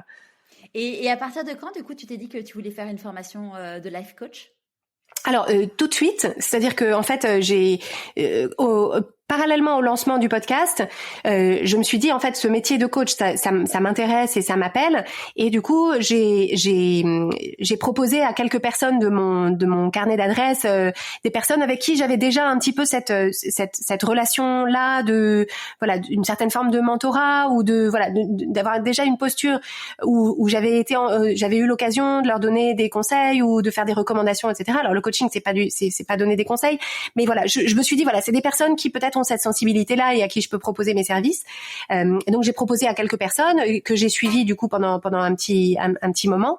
Et puis je me suis dit voilà moi j'ai vraiment envie de faire ce métier de façon professionnelle, cadrée. Voilà je veux vraiment m'équiper des outils pour le faire bien. Et donc ensuite je me suis inscrite pour faire une certification de coach. Parce que en fait, je pense que justement, c'est ce que je disais, le coaching, c'est pas donner des conseils, et qu'en fait, ce qu'est le coaching et la posture spécifique du coach, qui permet à la personne de trouver ses propres réponses et non pas d'appliquer les réponses de la personne qui les lui donne. En fait, ça s'apprend, et même si je pense que j'avais cette proportion-là, même dans mes conversations avec des amis, etc. C'est-à-dire, c'était toujours ça qui m'intéressait, c'était de comprendre quelle était la nature de leurs difficultés personnelles et comment est-ce que voilà, je voulais pas plaquer ma lecture, etc. Néanmoins, il y a des outils, il y a des méthodologies, voilà, je voulais apprendre à le faire et à le faire de la meilleure façon. Ouais. Et donc là, du coup, à partir de quand tu as commencé à gagner de l'argent avec la partie de Change ma vie et développement personnel? En fait, dès le début, parce que je crois que j'ai proposé mes services gratuitement très brièvement, et ensuite j'ai très vite commencé à facturer et facturer de façon modeste pour commencer, et puis au fur et à mesure que je voyais les résultats que les personnes voilà que ça donnait pour elles, du coup j'ai augmenté les tarifs pour que ce soit à la hauteur de la valeur que j'apportais. Et à partir de quand tu as commencé tu t'es dit allez stop, j'arrête ton blog? Alors c'est justement quand j'étais quand j'ai fait la certification, il y avait une partie qui était en présentiel aux États-Unis, et en fait je me suis dit pour vraiment donner une chance à cette nouvelle carrière et à ce nouveau métier, en fait je vois bien que ce sera beaucoup plus confortable d'une part et beaucoup plus efficace d'y consacrer 100% de mon attention et 100% de mon temps, parce que j'ai essayé de faire les deux pendant un certain temps, et en fait finalement c'est assez voilà, ça tient un temps, mais c'est voilà, et comme en plus j'avais 2 enfants, du coup c'est pas juste 2 trucs, c'est 3 trucs, enfin j'ai 2 enfants donc ça fait 4 trucs, et du coup je me suis dit voilà, ok, on y va. J'avais quelques missions qui m'attendaient à mon retour, où j'ai réussi à faire en sorte que ce soit plus nécessaire que ce soit moi qui m'en charge, et voilà, et c'était terminé. Et t'es partie combien de temps aux États-Unis pour ta formation? Alors la partie en présentiel durait 1 semaine. Oui, donc et ensuite voilà, oui, tout à fait, ouais, tout à fait. Mais c'est vrai que c'était la première fois que je partais depuis la naissance de mes enfants, que je partais aussi longtemps, donc voilà, j'avais un peu des palpitations à l'idée de les laisser. Évidemment, ça s'est parfaitement bien passé, parce que tout le monde voilà, ils ont un père qui est parfaitement capable de s'en occuper. Mais voilà, du coup, c'était une semaine assez, tu vois, je dis même une semaine assez fondatrice, parce que justement d'être complètement dans cet environnement auprès de personnes qui vivent et qui respirent coaching, c'est toujours hyper exaltant. Ouais. Et ils ont quel âge aujourd'hui, tes enfants? Ils ont presque 7 et presque 10. Alors, on a les mêmes âges alors. La même brochette, d'accord. Ouais. 2014 et 2011. Oui, moi 2012 et 2015, mais ouais. Enfin, c'est presque synchro. Et donc du coup, tu lances le podcast, tu te formes en tant que coach, donc tu commences à gagner ta vie en tant que coach. Change ma vie, donc ça, c'est entre guillemets que toi. Donc le podcast et cette activité de coaching. Si j'ai bien compris, en fait, le podcast te permet du coup de drainer des clients par rapport au coaching. Alors en fait, le podcast dès le départ. sert justement à, en fait, c'est une invitation. Le podcast, c'est une invitation. C'est-à-dire que c'est ça qui permet de faire connaître mon approche, ma façon de proposer ces outils, ma façon de parler, ma façon d'expliquer, etc. Pour justement que des personnes, parce qu'en fait, une démarche de coaching, c'est voilà, il faut que ça résonne avec la personne. Et en fait, choisir un coach au hasard dans l'annuaire, c'est compliqué. Et donc l'idéal, c'est d'avoir un format, et le podcast s'y prête particulièrement bien, qui permet dans un premier temps, d'une façon qui ne demande aucune forme d'engagement ni même aucune forme de paiement, de se mettre au contact de la personne, de ce qu'elle représente, de ses valeurs, de son approche, pour voir est-ce qu'on a envie d'aller plus loin. Ouais. Et donc, à partir de quand t'as pris la décision de faire en sorte que Change ma vie, ça ne soit plus que toi, et plus exclusivement du coaching individuel? Alors, en mode traditionnel. Oui. Alors déjà, Change ma vie n'a jamais été que moi, parce que j'avais depuis quelques années une assistante qui m'assistait dans mon. Donc, j'en ai eu plusieurs, parce que j'ai eu une américaine qui est repartie. Enfin bref. Mais j'avais toujours une personne pour m'aider donc sur le blog. Et puis quand j'ai lancé le podcast, c'était quelqu'un qui pouvait m'aider aussi sur le podcast, donc sur la partie, parce qu'il y a beaucoup de choses à faire autour d'un podcast. Et donc du coup, je n'étais pas seule à ce moment-là, mais j'étais la seule coach. Et en fait, c'est en 2018 que, après avoir du coup fait des accompagnements en individuel pendant assez longtemps, et ayant moi-même fait l'expérience de coaching de groupe, en fait, je me suis rendu compte que finalement, je me retrouvais à coacher des personnes souvent sur les mêmes choses, à expliquer souvent les mêmes choses à des personnes différentes, et que souvent, je me disais, en fait, j'ai coaché telle autre cliente exactement là-dessus il y a 2 heures, et en fait, si la personne à qui je suis en train de parler là avait pu être témoin de cet échange-là, en fait, on serait en train d'avancer sur encore autre chose, plutôt que de refaire, de refaire une autre version du match. Et en fait, j'ai à titre personnel vraiment fait l'expérience de la richesse qu'il y a en fait à avoir une démarche commune, et être témoin à la fois des difficultés que d'autres personnes rencontrent, parce que je pense qu'on est dans une société, alors je pense de moins en moins, mais aussi grâce au développement personnel et au coaching, où en fait on a une espèce de vitrine sociale où en fait on dit pour pas embêter les autres, ou pour pas avoir l'air d'être un loser, où on dit que grosso modo tout ce qui va bien, comment ça va bien, etc. Et du coup on n'a pas accès à ce que toi tu peux mettre en avant dans les entretiens que tu fais, les vrais doutes, les vraies peurs, les vraies galères, les moments où on se parle mal, les moments où on trébuche, les moments où on tombe, les moments comment on se relève, etc. Et en fait pour moi il y a une énorme valeur en termes de tranquillisation, de soulagement, mais aussi de qualité de relation avec soi-même, à se dire en fait c'est pas juste moi, c'est pas moi qui ai un truc qui cloche, qui suis déficiente sur tous les plans. En fait c'est juste la nature humaine, et en fait on peut le dire, c'est juste la nature humaine, et donc je le dis sur le podcast. Voilà, tout ça est très humain, tout ça c'est normal, c'est le cerveau humain, voilà. Mais le fait d'en être véritablement témoin, ça cesse d'être théorique et ça devient pratique. Et en fait, notre cerveau intègre ça d'une façon beaucoup plus puissante quand on a justement accès à ça. Ouais, carrément. Et donc du coup, cette personne a travaillé avec toi, et là, tu as lancé un programme qui permet du coup de changer sa vie. Parce qu'aujourd'hui, donc, tu n'es plus la seule coach chez Change ma vie. Comment ça s'est passé du coup pour toi, cette accélération, si je puis dire?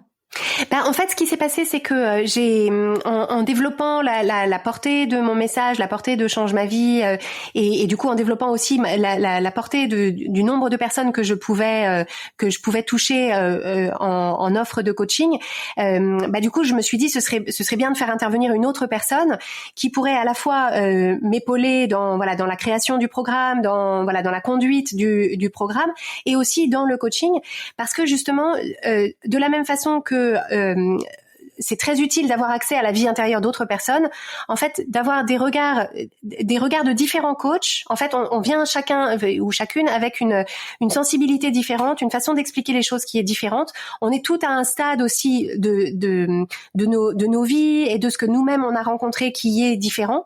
Et en fait, je me suis aperçue à quel point, en fait, être coaché par plusieurs personnes ou être au contact de coaching de plusieurs personnes, à condition que ces approches-là soient compatibles. Et donc, nous, évidemment, on a un socle de méthodologie méthodologie qui est la méthodologie Change ma vie, bah en fait ça apporte une richesse énorme. Et en fait ça je m'en suis rendu compte à partir du moment où donc j'ai embauché une personne qui est coach elle aussi, elle s'appelle Claire.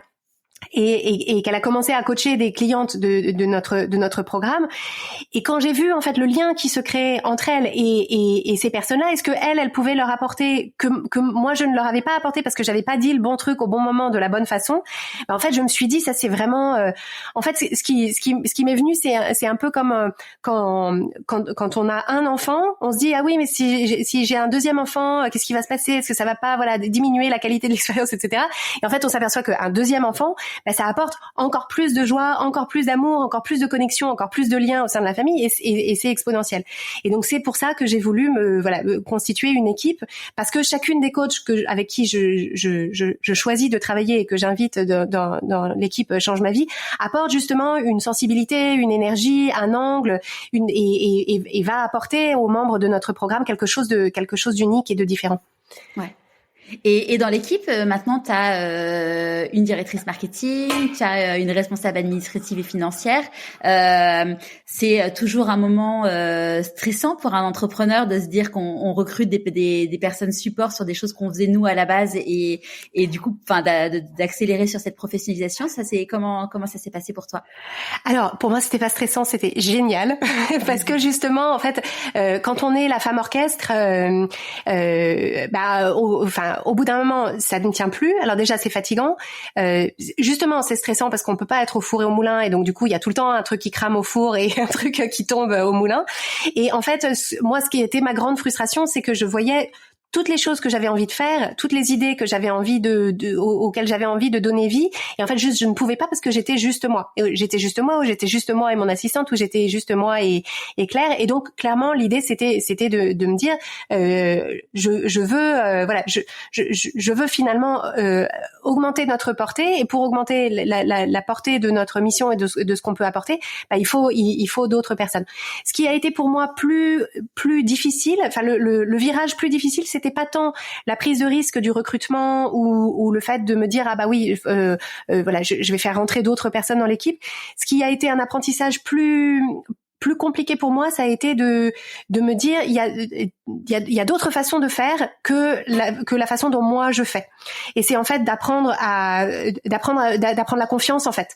Et ça, quand on est habitué à travailler seul et du coup à tout contrôler, l'apprentissage de la confiance, il est compliqué parce qu'il y a un vrai moment où en fait au début on a raison de pas faire confiance parce que les personnes sont pas encore complètement calibrées à ce qu'on veut faire. Donc dans cette phase de transmission, ça demande d'être très près de la personne, de lui apporter beaucoup de feedback, d'arriver à formuler pour quelqu'un d'autre ce qu'on fait nous naturellement, spontanément, etc. Donc c'est beaucoup de travail. Mais une fois que cette transmission là elle est faite, une fois qu'on a clarifié pourquoi on fait les choses qu'on fait de cette façon-là, quel est le sens de ça et qu'on arrive à le transmettre et que les autres se l'approprient, à ce moment-là, ce qui est génial, c'est que les autres se l'approprient. Donc c'est la même qualité, mais avec ce supplément de talent que ces autres personnes apportent. Et ça me passionne de développer cette compétence-là, en fait, d'amener d'autres personnes dans l'équipe, pas pour que ce soit des sortes de Clotilde 10 ou des clones, mais qu'elles puissent finalement porter la mission et faire ce qu'on fait, mais en apportant encore plus, en fait, bien plus que ce que moi je ne peux faire toute seule. Ouais. Et quelle charge mentale, entre guillemets, ça te rajoute le fait d'être dans l'univers du développement personnel, d'être coach et de manager? Parce que finalement, tu dois avoir potentiellement un degré d'exemplarité, de dire je suis chef d'entreprise dans l'univers du développement personnel, donc mes équipes doivent être bien dans leur basket. Alors, je pense que c'est au contraire un facilitateur extraordinaire. Je pense que si je n'étais pas coach, je galérerais immensément plus dans le management de mon équipe. Et en fait, le fait qu'on soit une entreprise qui tourne autour du coaching et du développement personnel, le gros avantage, c'est qu'en fait, on incarne notre message à longueur de journée. C'est une entreprise dans laquelle on peut parler d'émotions, on peut parler de pensée, on peut parler de biais cognitifs, on peut parler et donc en fait finalement il y a pas de différence entre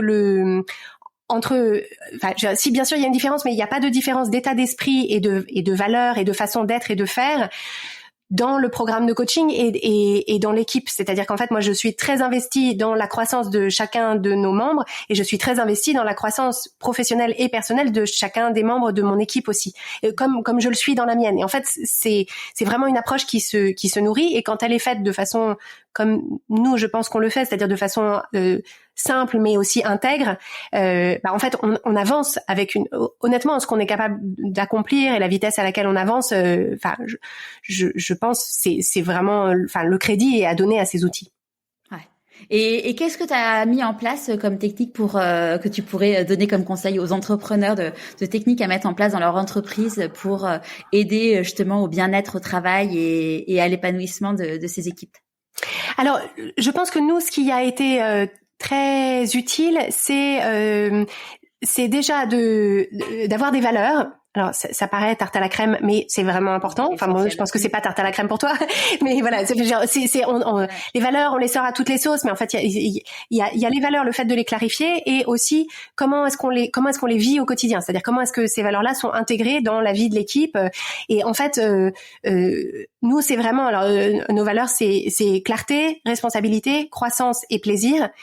Et en fait, ces valeurs-là, elles nous correspondent vraiment hyper bien. On a construit vraiment la culture d'entreprise autour de ça. On a construit nos rituels d'équipe autour de ça. Et en fait, on est constamment en train d'identifier de quelle façon ça colle, mais ça collerait pas, ou ça va dans le sens de nos valeurs et ça ne va pas dans ce sens-là.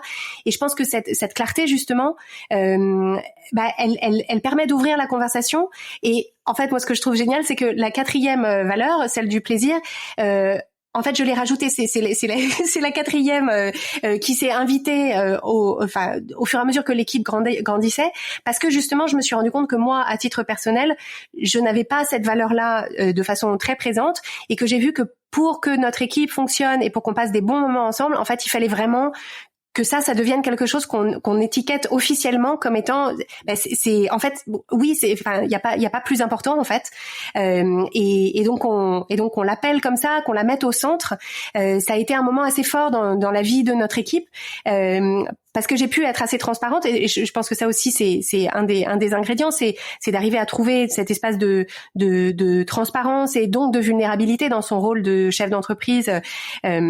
Voilà, et de leur dire, en fait, moi, ça me vient pas très naturellement, et je pense que il faut qu'on en fasse une valeur, parce qu'il faut il faut qu'on s'assure qu'on passe pas à côté. Parce qu'évidemment, comme moi, je suis perfectionniste, j'ai plutôt attiré une équipe de perfectionnistes, et que justement, la première victime du perfectionnisme, c'est le plaisir. Et donc, du coup, ça nous sert, en fait, de rappel régulier de voilà où est passé le plaisir. Si on l'a perdu, on arrête tout et on le retrouve avant de continuer. Ah, super. Comment tu écoutes ton intuition? Alors, j'écris beaucoup pour moi-même. Voilà, je passe du temps tous les jours avec moi-même. J'ai une pratique de l'être à mon intuition, ou quand j'ai des décisions à prendre, ou quand je me questionne sur des choses, j'ai cette pratique d'écriture à mon intuition. Et il y a aussi un truc que je fais, que j'aime beaucoup, c'est j'utilise un tarot, le tarot, pas le tarot de Marseille, mais un autre tarot qui est américain par coïncidence. Et en fait, je tire quasiment tous les jours une carte qui est la carte de mon intention pour la journée, ou quand j'ai une question en particulier, je tire une carte et je lis la signification, la symbolique, et donc c'est pas du tout divinatoire comme pratique, mais en fait je tire la carte, et en fonction de la symbolique et de ce que cette carte-là représente, en fait je sens, tu sais, c'est comme ça fait des petits, ça éveille des réflexions, et en fait ça me révèle à moi-même ce que je pensais déjà. En fait, finalement, c'est à ça que ça me sert, parce qu'en fait, je vois de quelle façon mon cerveau interprète cette interprétation, et de quelle façon est-ce que ça rentre ça s'emboîte avec ce que je suis en train de traverser, et du coup, ça clarifie pour moi-même ce que je pensais déjà. C'est un peu une discussion avec toi-même, quoi. Exactement, c'est ça. Et aujourd'hui, t'as pas écrit de livre chez Change ma vie, sachant que tu as déjà écrit 5 livres sur la cuisine. J'imagine que forcément, ça doit te chatouiller. Alors, en fait, je n'ai pas écrit de livre au sens, c'est-à-dire qu'il n'a pas été publié, ce livre, mais en fait, ce livre, il existe. C'est le fil. Alors, il y a les épisodes, mais en fait plus que ça, c'est le fil conducteur du programme de coaching qu'on a créé, qui en fait c'est même plusieurs livres à l'intérieur de ce programme.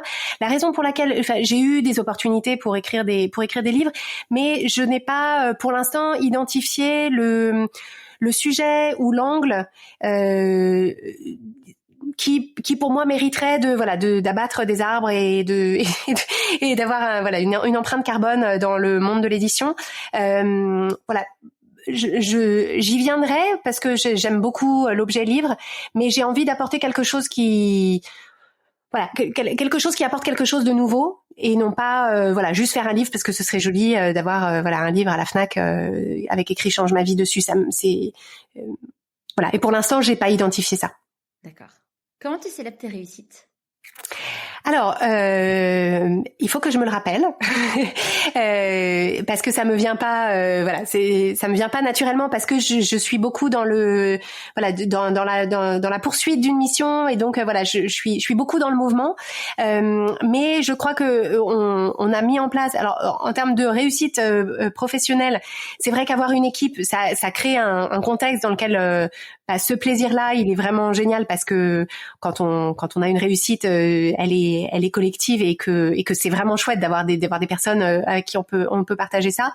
Et à côté de mon équipe, il y a beaucoup mon mari avec qui je célèbre ça, les passages marquants, les caps, là on a par exemple une personne à qui on vient de faire une offre d'embauche et qui nous a annoncé ce matin qu'elle l'acceptait. Donc donc c'est vraiment chouette de pouvoir savourer ça et c'est une pratique que qu'il faut que je crée de façon intentionnelle parce que sinon j'oublie et je passe je passe au truc d'après. Et tu disais t'es plus dans ta mission, c'est quoi ta mission à toi ? Alors la mission de Change ma vie, c'est de mettre fin au gâchis des vies vécues à moitié, parce qu'en fait j'ai trop longtemps vécu et je vois trop de personnes vivre avec en fait des difficultés émotionnelles ou des difficultés dans lesquelles elles se prennent les pieds et en fait c'est pas nécessaire parce qu'il y a des outils parce qu'en fait leur temps mental, leur temps physique et leur énergie pourraient être beaucoup mieux investis à l'étage d'au-dessus et donc en fait j'ai vraiment j'aspire vraiment à ce que ce qu'on fait à la fois à travers le podcast et le programme de coaching permette vraiment de mettre entre les mains du plus grand nombre les outils qui permettent de justement ne plus avoir les pieds dans la boue. Voilà, on sort les pieds de la boue et en fait le fait d'avoir des outils, c'est simple, ce sont des pratiques qui sont simples mais qui nécessitent d'être mises en place de la bonne façon pour comprendre ses émotions, pour les utiliser, pour identifier ses pensées, pour rediriger ses pensées, pour être son meilleur allié, pour aborder des objectifs, pour garder son élan, sa motivation au fil du temps. En fait ça change la trajectoire d'une vie et je veux vraiment que ce soit entre les mains du plus grand nombre. À quel moment dans ta vie tu t'es dit pourquoi pas moi ? Eh bien, je pense que je me suis dit pourquoi pas moi quand j'étais à la formation de mon école de coaching et j'étais dans l'assistance et j'ai vu sur la scène des coachs qui avaient qui avaient plus d'expérience que moi, qui avaient développé leur entreprise et leur activité d'une façon qui me paraissait mais stratosphérique. Je n'imaginais pas du tout ça possible pour moi et en fait par la générosité de ces femmes-là, parce qu'il se trouve qu'il y avait que des femmes, la générosité de ces femmes-là dans le partage justement de ce qu'elles pouvaient traverser, de leurs doutes, de la réalité de ce que c'était pour elles au quotidien. En fait, je me suis rendu compte que c'était juste des êtres humains, que elles étaient pas spécialement plus talentueuses ou plus intelligentes ou mieux équipées que moi et donc en fait je me suis dit si c'est possible pour elle c'est possible pour moi et en fait je me suis dit voilà la prochaine fois c'est moi qui suis sur cette scène qui suis arrivée à ces différents caps là et donc je me suis mise au travail et effectivement c'est oui pourquoi pas moi parce que moi. C'est quoi pour toi la réussite? Alors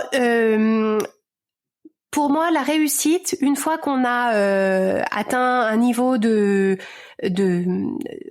d'aisance et de sécurité matérielle qui permet de ne plus s'en inquiéter, pour moi, la réussite, c'est vraiment l'impact. C'est-à-dire, c'est vraiment le fait de se dire, je me lève le matin et je sais pourquoi est-ce que je me lève, je sais ce que je vais faire, je sais l'intérêt de ça, je sais que je crée des choses qui ont un sens, qui ont une importance, qui touchent la vie d'autres gens. Et le soir, quand je me couche, je me dis, voilà, j'ai avancé. Alors, je ne sais pas si aujourd'hui j'ai touché la vie de gens, mais j'ai avancé dans ce sens-là. Ce que j'ai fait avait une importance. Et si cette journée n'avait pas existé, bah en fait, il y a des choses intéressantes qui n'existeraient pas dans le monde. Et en fait, si on fait ça tous les jours mis bout à bout, en fait, on arrive à ce qui est ma plus grande aspiration pour moi et du coup par projection pour d'autres personnes, c'est de pouvoir me dire à mon dernier souffle, si je suis consciente, de me dire voilà, ma vie a eu un sens, ma vie a touché d'autres vies,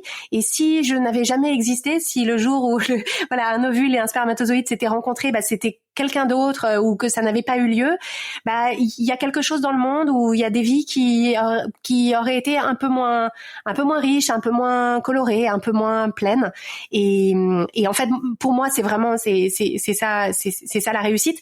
Et à partir du moment où j'ai eu cette définition là de la réussite, en fait ce que ça m'a fait personnellement, qui a été je me souviens très bien du moment où ça m'est arrivé, c'est qu'en fait je me suis dit ok, en fait je peux mourir maintenant. C'est-à-dire, je préférerais ne pas mourir maintenant et je préférerais que mes enfants grandissent avec leur mère.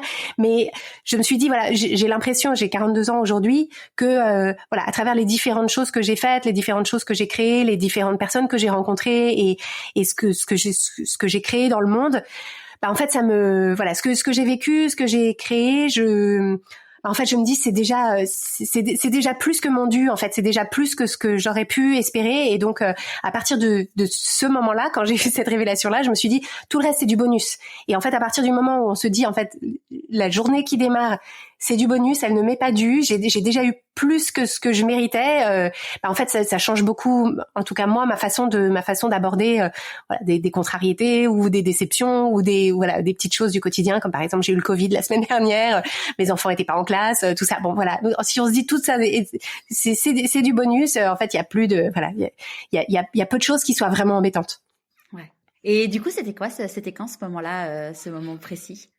Alors, il se trouve, c'est un peu par coïncidence, on dînait avec des amis au restaurant et je suis allée à un moment aux toilettes et en fait, je sais pas, il y avait une lumière, c'était des toilettes de restaurant parisien, donc généralement très, voilà, avec toute une déco chic et tout.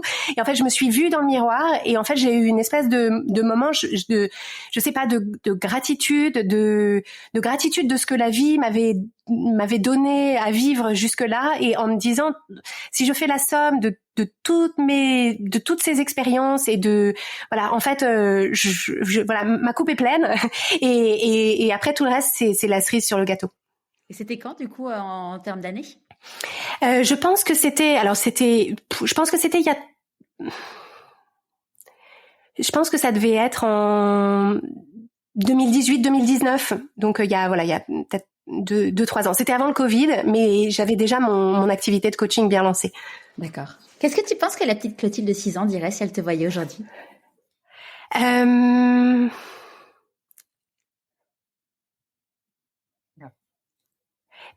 pense que je pense qu'elle serait très contente. Je pense qu'elle serait très contente. Je pense pas qu'à 6 ans, elle aurait la maturité ou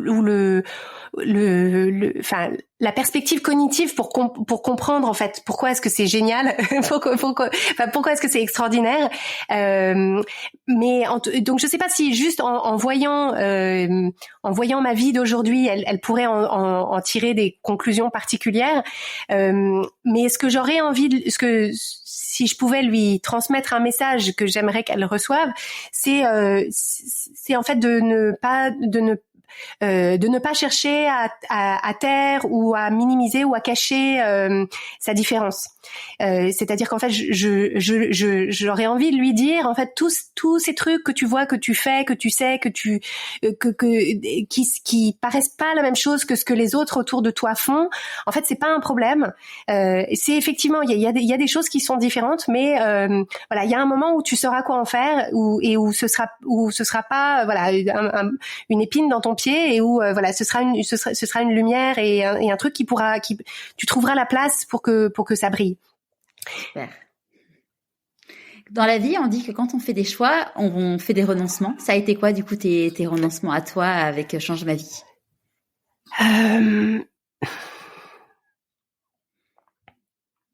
Écoute, je vois vraiment pas du tout ce choix-là comme un renoncement. Parce qu'en plus, mon blog continue à exister, il continue à être visité, je continue à avoir des gens qui m'écrivent des messages pour faire des retours sur les recettes. Et donc en fait, je pense que s'il y avait eu un renoncement, ça aurait été justement c'est si le blog avait périclité ou disparu dans l'oubli ou si on avait tout perdu, le serveur, si ça avait crashé, ce qui n'est pas le cas pour l'instant, je touche du bois. Mais en plus, il y a même pas eu ça. Donc en fait, pour moi, ça, c'est vraiment un choix qui n'a pas donné lieu à un renoncement. Ça a été vraiment que un enrichissement. Ça a été quoi pour toi tes plus grandes difficultés dans la vie? Alors, je pense que ma plus grande difficulté, ça a été à la suite de la naissance de chacun de mes deux enfants. Ça a été de retrouver mon identité et la place que je voulais me donner dans ma vie suite à l'arrivée des enfants, ce que je n'avais pas du tout vu venir. Moi j'étais superwoman, donc il y avait aucun problème. Et donc je pense vraiment que ce que j'ai vécu à la suite de la naissance de mon premier enfant, c'est la période la plus difficile de ma vie, parce qu'en plus il y avait toute cette idée de culpabilité, de me dire mais comment, voilà, je l'ai voulu, il est là, il est adorable, je l'aime, et pourtant en fait j'ai jamais rien fait d'aussi dur, et je pense que le fait de ne pas y avoir été préparé, encore une fois, mon fils il est né en 2012, et donc pareil, la matrescence, tout le volet émotionnel, on en parlait infiniment moins, c'est-à-dire on parlait de la dépression du postpartum, mais un peu de loin, en regardant l'émission des maternelles et en se disant ça arrive aux autres mais pas à moi. Et en fait, tous les niveaux de gris entre la maternité parfaitement heureuse, je ne sais pas si elle existe, et la dépression clinique, en fait, tous ces niveaux de gris-là, j'avais aucune idée que on pouvait être dedans. Et donc ça a été vraiment le plus difficile. Et puis après, pendant ma grossesse, ma deuxième grossesse, la très grosse incertitude sur qu'est-ce qui allait se passer, et est-ce que le bébé allait est-ce que ça allait, ça c'était aussi très difficile d'une autre façon. Et ça va, tout s'est bien passé? Oui, tout va bien. Oui, j'ai eu, pour ceux qui pourraient être concernés, j'ai attrapé le CMV, le cytomégalovirus, pendant ma deuxième grossesse, et le bébé, le fœtus l'a attrapé aussi, ce qui du coup entraîne tout un suivi, voilà. Mais j'ai été exceptionnellement bien suivie à Necker, avec une équipe formidable, et voilà, on est passé entre les gouttes. Il est en pleine forme, et c'est lui qui a presque 7 ans aujourd'hui, et qui a pas sa langue dans sa poche, et qui est en pleine forme. Bon, super. C'est quoi tes peurs au quotidien? Alors, je pense que une des peurs que j'ai, je pense qu'une des peurs principales qui m'a suivie tout au long de ces différents projets, et que je pense je sais pas si elle me suivra toujours, mais c'est en fait la peur que tout s'arrête. En fait, c'est le revers de la peur de l'échec, c'est-à-dire ou de la peur de pas réussir. C'est une fois qu'on a réussi à créer ce qu'on voulait, d'accord, mais combien de temps ça va durer, et est-ce que les gens vont changer d'avis sur moi, est-ce que mon équipe va démissionner en masse, est-ce que d'un coup le coaching ce sera complètement has-been et plus personne ne voudra le faire, est-ce que d'un coup les algorithmes ne fonctionneront plus. Donc c'est vraiment cette idée que tout puisse s'arrêter du jour au lendemain, et en particulier autour de l'opinion que l'extérieur pourrait avoir de moi, et je pense que c'est aussi entretenu par justement cette ambiance sur les réseaux sociaux, avec la cancel culture et ce genre de choses, où en fait cette peur, elle est pas absurde, et elle est pas irrationnelle. C'est-à-dire qu'il y a des gens dont la réputation est faite ou défaite, à un moment où le vent tourne. Et quand on voit des campagnes de cyberharcèlement ou de choses comme ça, en fait, on voit à quel point ça peut être fragile. bon, c'est quelque chose dont on peut se prémunir dans une certaine mesure en essayant d'être droit, intègre et d'avoir des valeurs qui sont lisibles et auxquelles on se tient. Mais on voit aussi, je pense que voilà, il y a des fois où il y a des gens qui se prennent des balles perdues ou voilà, qui sont voilà. Donc je pense que c'est ça, c'est essentiellement autour de ça. De quoi t'es la plus fière aujourd'hui? Alors je pense que je suis la plus fière de ce qu'on a créé avec mon équipe, c'est-à-dire de cette culture d'entreprise et justement d'avoir pu, ce qui était dans ma tête pendant tellement longtemps, bien au chaud, d'avoir pu le sortir de ma tête et le proposer à d'autres personnes de telle sorte qu'elles puissent y adhérer et y adhérer pas au sens c'est les assistantes de Clotilde, mais vraiment y adhérer pour que ce soit un projet qui dépasse ma propre personne. En fait, c'est le projet Change ma vie, c'est pas le projet Clotilde Dussoulier.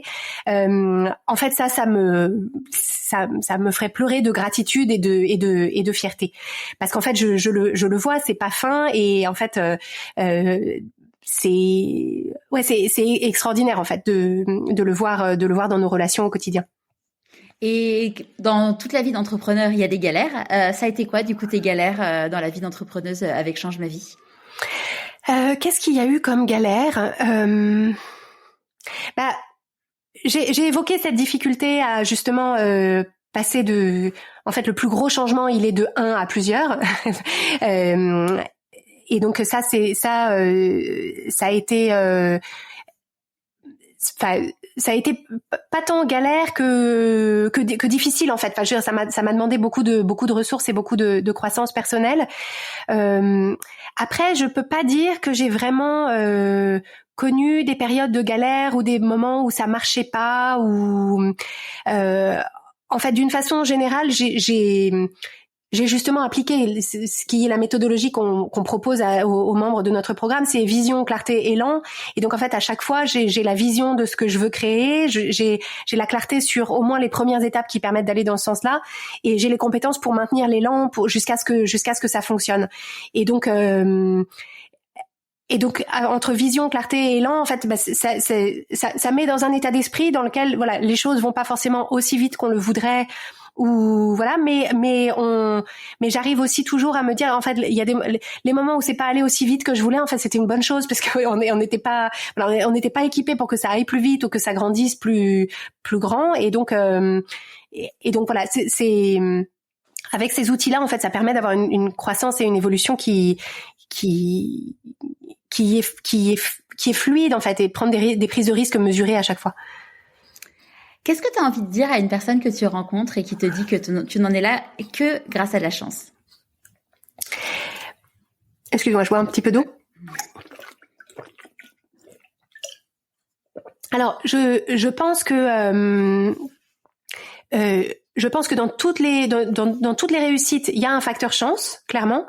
Et moi, je pense que la chance originelle, c'est l'environnement familial encourageant dans lequel de sécurité matérielle et émotionnelle et encourageant dans lequel j'ai grandi. Ça, et d'ailleurs, enfin, j'ouvre une parenthèse, c'est pour ça que en tant qu'entreprise, on s'engage auprès d'une association qui s'appelle Enfance et Partage, qui justement œuvre à la protection de l'enfance pour les enfants qui sont victimes de violences, soit physiques, soit émotionnelles. Parce que justement, il me semble que c'est dans ces années-là qu'il y a des choses très importantes qui se jouent.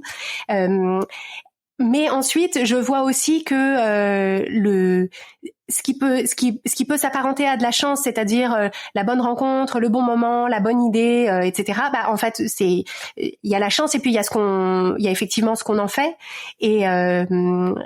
Et donc moi je peux pas me prévaloir de la chance qui m'est arrivée, mais je peux voilà, être fière de ce que j'en ai fait en termes de persévérance, en termes de vision, en termes de voilà, d'état d'esprit, Est-ce qu'il y a un conseil que tu aurais aimé qu'on te donne et du coup que tu aimerais donner aujourd'hui? Alors le conseil que j'aurais aimé qu'on me donne, c'est je pense, de me mettre plutôt en contact avec des personnes qui peuvent qui acceptent de montrer comment c'est vraiment à l'intérieur, comment c'est vraiment derrière la façade. Parce que en fait, à chaque fois que je suis dans ces positions-là, en fait, ça me donne une énergie extraordinaire parce que ça me permet d'avoir des points de correspondance entre la réalité de mon expérience qui est du coup c'est 50-50 et puis il y a des jours où ça va bien et des jours où ça va moins bien, puis il y a des trucs qui sont faciles et des trucs qui sont moins faciles, et en fait ça permet de s'affranchir de toute la partie résistance qui est de se dire mais comment ça se fait, ça devrait être plus comme ci ou plus comme ça, regarde les autres comment ils s'en sortent, etc. Et en fait quand on a accès à la réalité de l'expérience des autres, on s'aperçoit qu'effectivement pour eux aussi, et en fait je pense que ce message là on peut pas le recevoir trop on peut pas le recevoir assez souvent parce que notre cerveau par défaut a tendance à nous dire oui non mais en fait tout le monde s'en sort parfaitement et il y a que toi il y a que toi qui galère, il y a que pour toi que ça cloche et il y a que toi qui se pose ces questions là. Alors que non. Ouais. Quel est le meilleur conseil qu'on t'ait donné? Le meilleur conseil qu'on m'ait donné, je pense que le meilleur conseil qu'on m'ait donné, c'est de pas attendre d'être sûre ou de pas attendre d'être au top ou de pas attendre d'être parfaitement confiante pour avancer. Et c'est en lien avec ce que je disais à l'instant, c'est-à-dire que c'est essentiellement des femmes qui, de là où elles en étaient, m'ont fait passer très clairement le message qu'en fait elles que à tous les moments de leur parcours et de leur développement et de leur croissance, il y avait tout le temps des trucs un peu chaotiques, un peu un peu compliqués, un peu difficiles, un peu gluants, tout ça, et que en fait ça n'empêche absolument pas d'avancer. Et que en fait tout ça se dénoue dans le mouvement plutôt que sur place à attendre que tout soit aligné pour partir. Ouais. C'est quoi tes prochains défis? Alors mes prochains défis, je pense, c'est de stabiliser justement ce qu'on a créé avec mon équipe, et au fur et à mesure qu'on continue à faire grandir mon équipe, de préserver en fait de préserver l'essence de ce qu'on a créé ensemble. On va pas préserver exactement ce qu'on a créé parce que au fur et à mesure qu'on grandit, ça va continuer à évoluer. Mais je voudrais vraiment ça le protéger, le favoriser, parce qu'en fait, je sais que c'est parce que on vit, c'est parce qu'on vit notre message qu'on est en mesure d'apporter un accompagnement qui est aussi authentique, aussi généreux et aussi vrai aux personnes qui nous font confiance dans notre programme de coaching. Et donc en fait, j'aspire vraiment à ce qu'en fait le dedans et le dehors et ce qu'on vit et ce qu'on apporte ce soit le plus aligné possible. Et donc c'est vraiment ça que je veux préserver. Et aujourd'hui, tu continues du coup à faire du coaching individuel? Non, les personnes que je coach de façon individuelle, c'est les personnes de mon équipe quand elles en ont besoin pour surmonter des difficultés ou des challenges. Mais sinon, le coaching que je fais, il est exclusivement au sein du programme, et donc c'est du coaching de groupe. D'accord. Ça te manque pas?